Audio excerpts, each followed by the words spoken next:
আসসালামু আলাইকুম ওরহমতুল্লাহ। আজকে আমরা জানাবো মুরগির একটি খুবই সাধারণ কিন্তু মারাত্মক রোগ কলাইজা সম্পর্কে। এই রোগে একবার আক্রান্ত হলে পুরো খামারে ছড়িয়ে পড়তে পারে, আর সঠিক ব্যবস্থা না নিলে বড় ধরনের ক্ষতি হতে পারে। চলুন প্রথমে কলাইজা রোগ সম্পর্কে জেনে নিই।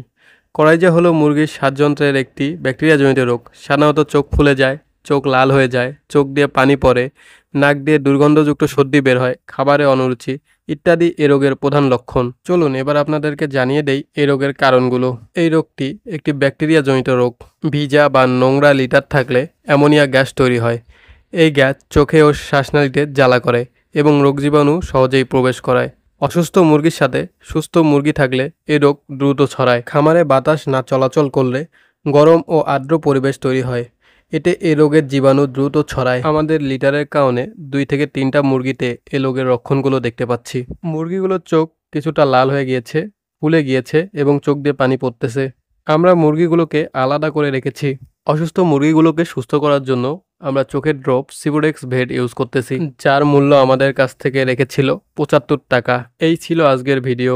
আশা করি ভিডিওটি আপনাদের উপকারে আসবে।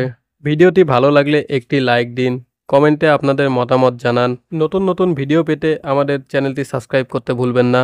দেখা হবে অন্য কোনো ভিডিওতে। সেই পর্যন্ত সুস্থ থাকবেন, ভালো থাকবেন আর আমাদের জন্য দোয়া করবেন। আল্লাহ হাফেজ।